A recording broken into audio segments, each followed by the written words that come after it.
নমস্কাৰ world quick knowledge চেনেলটোলৈ আপোনালোকক স্বাগতম জনাইছোঁ।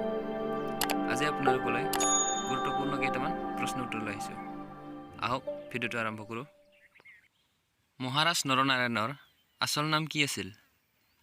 Option A Malladev, option B Bhattadev, option C Durlabh, option D Shukladhwaj.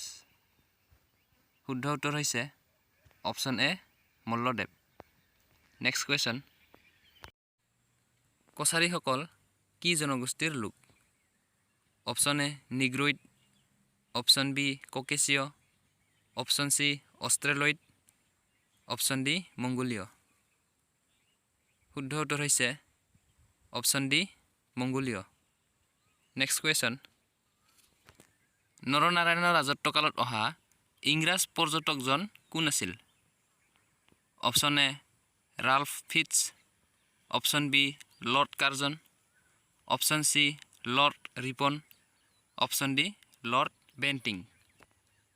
শুদ্ধ উত্তৰ হৈছে option A Ralph Fitch.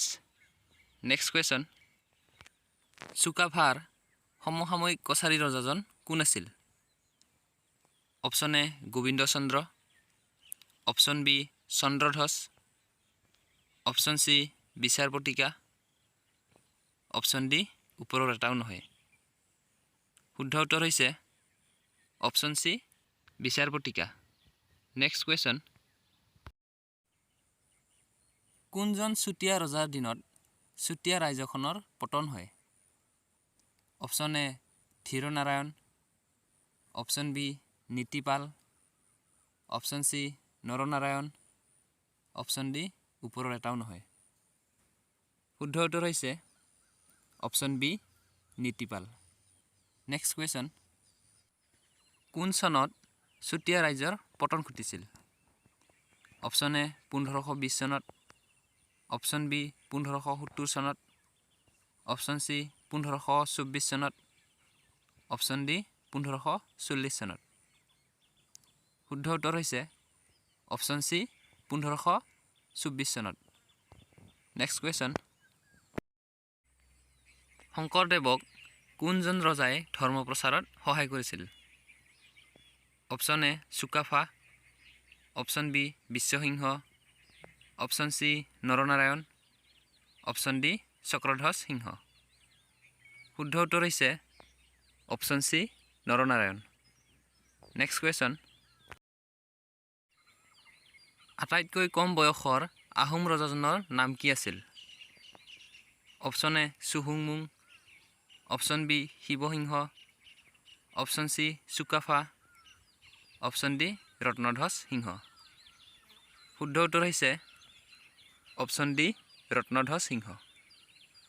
Next question, Asomiya বুৰঞ্জীত ল'ৰা ৰজা হিচাপে কাক জনা যায়?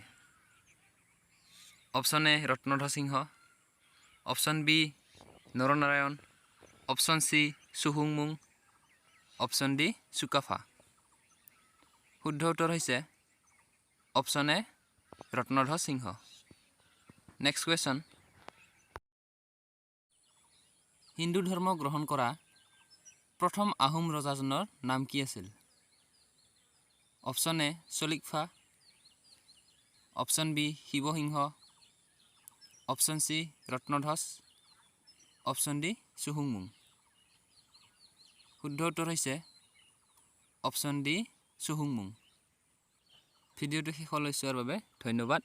আৰু লগতে ভিডিঅ'টো ভাল লাগিলে অনুগ্ৰহ কৰি চেনেলটো ছাবস্ক্ৰাইব কৰি কাষতে থকা বেল আইকনটো প্ৰেছ কৰি দিয়ক আৰু লগতে বন্ধু বান্ধৱীৰ সৈতে শ্বেয়াৰ কৰক।